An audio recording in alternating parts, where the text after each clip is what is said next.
রূপ আর সৌন্দর্য থাকে রান্নাঘরে বসে রান্না করতে হয় না। তথাকথিত অঙ্গনারী কেন্দ্রের হেল্পারকেও ভদ্রমহিলার নাম সুমিতা আচার্য। শাসক দলের ছত্রছায়ায় থেকে বড় বড় নেতৃত্বদের সাথে ওঠা বসা করেই সময় কাটান।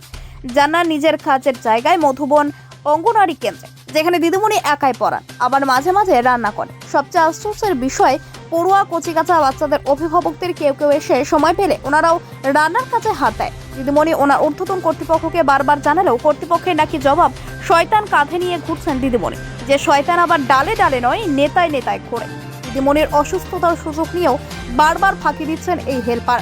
কেউ কিছু বললে নাকি শাসক দলের নাম ডাক দিয়ে বাঁচার চেষ্টা করেন তিনি। অন্যদিকে পাড়া প্রতিবেশী থেকে বাচ্চাদের অভিভাবকদের সোজা সাপটা কথা, এইভাবে আর কতদিন চলবে? যেখানে একজন দিদিমণি নিজে পড়াবেন নাকি হেল্পারের কাজ করবেন? দিনের পর দিন হাজিরা খাতায় অ্যাবসেন্ট লিখেই কাটাতে হচ্ছে। ব্যাঘাত ঘটছে বাচ্চাদের প্রাথমিক স্তরের সঠিক শিক্ষায়। সকলেই ক্ষিপ্ত হলেও কেউ কিছুই বলতে পারছে না। আজ সংবাদ মাধ্যমকে কাছে পেয়ে নিজেদের অভিমত ব্যক্ত করেন ওনারা। সমস্যা হইতেছে স্কুলে, অঙ্গনারী স্কুলে। স্কুলে তো এই যে মানে হেল্পার আছে না, হেল্পার যে আইতাছে, হ্যাঁ তো কোনো আউনের কোনো রেগুলারিটি নাই। হ্যাঁ মর্জি মতো, নিজের মর্জি মতো আইতাছে, ইচ্ছে হইলে আইতাছে, নাইলে নাই। আর এই যে বাচ্চারা যে পরিষেবাটা দিতেছে, এই ধরনের পরিষেবা, এটা তো একটা পরিষেবা না।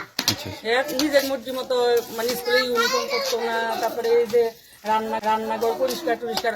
আমরা যে মানে তাইনের অনুপস্থিতিতে যে আমরা কোনো এই যে আমরা প্রতিবেশী যাবে কারোর কোনো মারারে রাখা, কোনো কথাবার্তা নাই, ঝগড়া নাই, জাতি নাই, কিন্তু তাই স্কুলের মধ্যে আইলেই এমন তাই মেন্টাল প্রেশার করবো ওয়ার্কারের, মানে তাই জাগাত পাগল বানাই নেবো। আমরা ওয়ার্কার কিন্তু একটু অসুস্থ হই, তাই মানে মেন্টাল টর্চার করে তাই এই হয়েছে তাই। আর এই যে তাই খিচুড়িটা রান্না করে, খিচুড়িটা রান্না যে আমরা মারা যারা ঘরে রান্না করি, আমরা তো একটু ধোয়া মুছা করে আমরা করি না।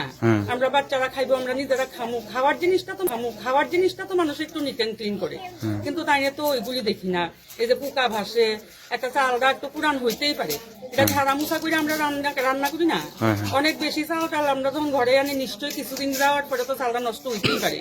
তখন তো এটা আমরা যত্ন সহকারে আমরা ফালাইয়া দিই না, তো ফালাইয়া দিন আমরা যত ব্যবহার করি। তো হইতেই পারে স্কুলে এরকম, কিন্তু দেখা গেছে পোকা মাকড় ভাসতেছে কিছুদিনের মধ্যে। বাচ্চার মারা প্রায় দিন কমপ্লেন করি। আপনি কি চাকরি করে? না না না, আমি বাচ্চা দিতে পারছি। তো আপনি ভাগ করতেছেন যে আইসি দিদিমণি একটু হেল্প করতেছে। দিদিমণি হেল্পার কই?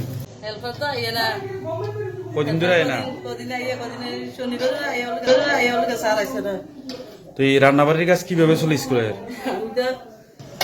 এই যে তার দিয়ে করা, দিদিমণি করে। নাম লিলু বেগম। এই অঙ্গনারী স্কুলের নাম যেটা মধুবন সেবা কেন্দ্র অঙ্গনারী। আচ্ছা, আপনার যে মিড ডে মিলে যে রান্না করে দেখলাম, এখানে যে হেল্পার থাকার কথা, অন্য একজন লোক রান্না করতেছে, ব্যাপার কি? সে তো আমার অসুস্থতার সুযোগ নিয়ে আসে। আমি প্রথমে মাসে আমি মাথার অপারেশনে লেগে আমি কমিটি সব সভানেত্রী কমিশনারের সবাইকে জানিয়ে একজন লোক দিয়ে আমি অফিসে কাগজপত্র জমা নিয়েছি। নেওয়ার পর তারা একজন লোক দিয়ে গেছি আমি।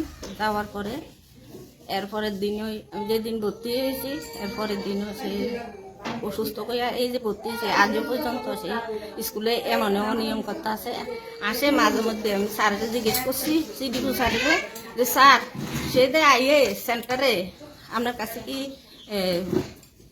মানে ফিটনেস জমা দিয়েছে? স্যার বলছে যে না, দিছে না। আমি তাহলে কি করে আসে স্কুলে আসে এত মাস, আর আমার দাঁড়াতে সম্ভব? স্যারেরা কইলাম যে স্যার আমি কিভাবে স্কুলটা চালাইতাম, আমার শরীরটা তো খুব খারাপ, আমি তো পারতাছি না।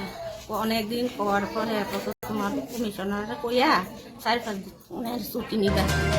Bureau report, news live 24 Tripura.